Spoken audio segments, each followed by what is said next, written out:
미국과 중국이 우주 탐사선을 경쟁하듯 쏘아올립니다. 인공지능은 인류의 지혜를 넘어선 지 오래입니다. 유발 하라리의 표현을 빌자면 사피엔스가 신에 도전하는 시대가 21세기입니다. 반면 가난병으로 불리는 결핵 사망자는 여전히 넘쳐납니다. 첨단 과학 시대에도 결핵을 정복하지 못한 이유는 무엇일까요? 오늘 소개할 책 노동자가 만난 과학에 그 해답이 있습니다. 과학작가 박재용은 결핵 퇴치를 못해서가 아니라 안 해서라고 진단합니다. 과학이 자본에 종속되면서 결핵처럼 돈 안 되는 질병 치료가 뒷전으로 밀렸다는 것입니다. 저자는 또 관점을 바꾸면 과학이 다르게 보인다고 강조를 합니다. 위대한 과학자 또는 빅테크의 관점이 아니라 일하는 사람, 노동자의 시각에서 과학을 바라볼 때 결핵 퇴치를 못한 이유가 보인다는 것입니다. 책의 부제가 자본으로부터 과학 되찾기입니다.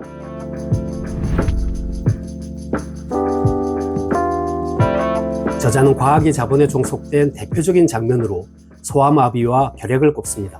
소아마비는 20세기 초반까지 미국에서만 매년 3,000명 넘게 사망하던 무서운 질병이었습니다.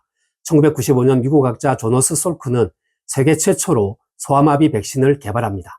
다국적 제약사들은 솔크에게 특허권을 팔라고 접근을 합니다. 그때 솔크는 과학계의 길이 남을 명언을 남깁니다. 태양에도 특허를 낼 수 있느냐? 누구나 필요한 약에 특허를 내서 돈을 번다면 부당한 것 아니냐고 반문을 한 것입니다. 솔크에 이어서 앨버트 세이번이라는 세균학자가 한 번만 먹으면 되는 새 백신을 개발합니다. 세이번 역시 특허를 포기합니다. 두 사람의 헌신으로 지금은 소아마비가 완전 정복이 됐습니다. 반면 결핵은 여전히 불치의 영역입니다. 지금도 세계 결핵 사망자의 95%가 가난한 나라에서 발생을 합니다. 사실 결핵 치료제는 1960년대까지 활발하게 개발이 됐습니다. 1946년에는 세계 최초의 결핵 치료제 스트랩토마이신이 출시됩니다. 결핵 치료를 어렵게 만드는 이유 중 하나는 9개월에 달하는 복용 기간과 부작용 때문입니다.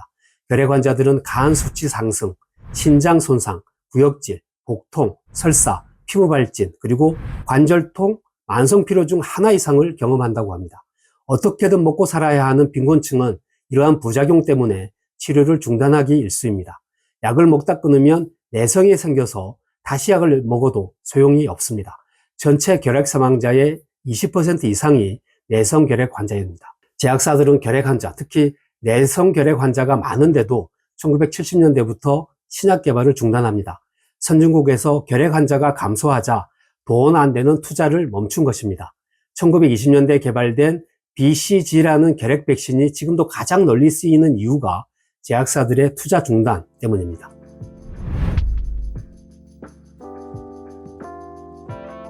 현대과학은 특허를 통해서 지식재산권을 보호합니다. 저자는 특허에 상당히 비판적입니다. 그 이유는 과학자들이 특허 상당수를 약탈했다고 보기 때문입니다. 인조모피로 유명한 피나텍스가 대표적입니다. 피나텍스는 스페인 출신 카르멘 히요사가 2013년 개발했습니다. 파인애플 잎에서 추출한 섬유를 특수 처리해서 가죽과 비슷한 질감을 내는 소재입니다. 그런데 피나텍스 제조법은 필리핀의 전통 문화입니다.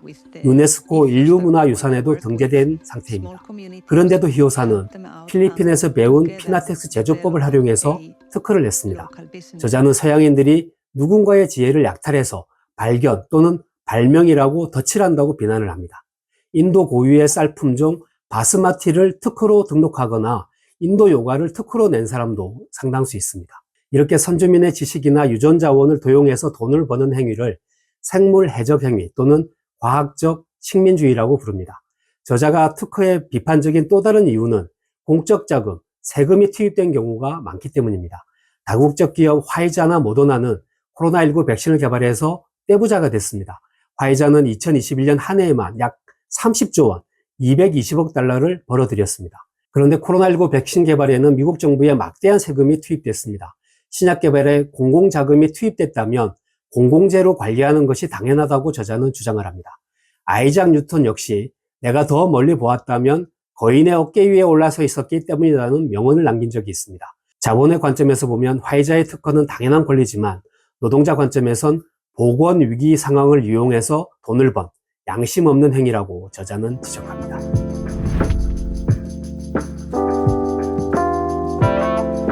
현대사회에서 특허는 국가의 경쟁력을 가르는 중요한 척도입니다. 트럼프 미국 대통령이 중국의 반도체를 팔지 말라고 요구하면 삼성전자는 그대로 따를 수밖에 없습니다. 그 이유는 미국이 반도체에 쓰이는 표준 필수 특허를 상당수 갖고 있기 때문입니다.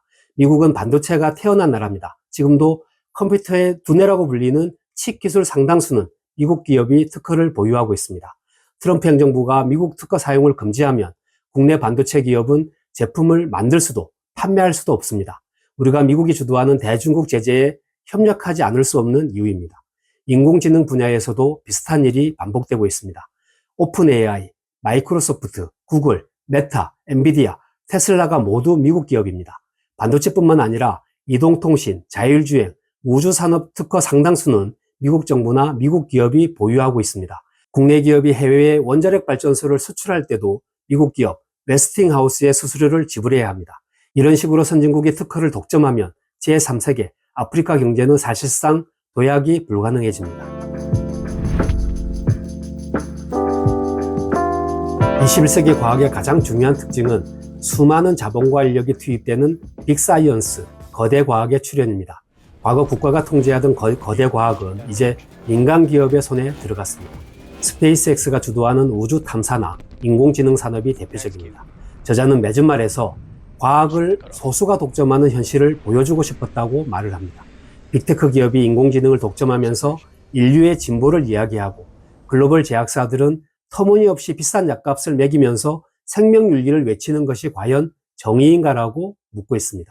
또 세계적인 군비 경쟁이 인류의 복지, 노동자의 삶에 어떤 영향을 미쳤는지 의문을 제기합니다. 세금이 군수산업만 활성화시킬 뿐 평범한 사람은 더 가난해지게 만드는 것 아니냐는 것입니다. 저자도 이런 주장을 하면 현실을 모르는 소리라고 타박받을 수 있다는 점을 잘 알고 있습니다. 그럼에도 과학을 그들만의 리그, 자본의 리그로 놔둬서는 안 된다고 강조를 합니다.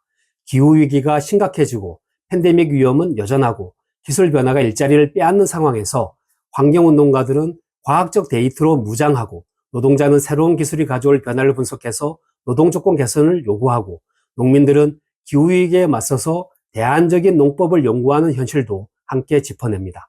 과학을 남의 이야기로 여긴다면 앞으로도 과학은 사람이 아니라 자본의 욕망에 충실할 수밖에 없다는 경고를 저자는 하고 있는 것입니다. 책에는 과학 논문을 무료로 받아볼 수 있도록 하자는 오픈 액세스 운동, 연구 결과를 공유하는 오픈 사이언스 운동, 과학 연구에 누구나 참여할 수 있는 시민과학 운동의 흐름도 자세히 담겨 있습니다. 저는 박재용 작가의 책 중에서 유사과학을 다룬 과학이라는 헛소리를 재미있게 읽었던 적이 있습니다. 유사과학이란 콜라겐을 몸에 바르면 피부가 좋아진다 같은 가짜 과학을 말합니다. 사실 콜라겐은 단백질 덩어리입니다. 위, 십이지장, 소장을 거치면서 최종적으로 아미노산으로 분해되기 때문에 콜라겐을 먹거나 발라도 피부 개선 효과는 없다고 합니다.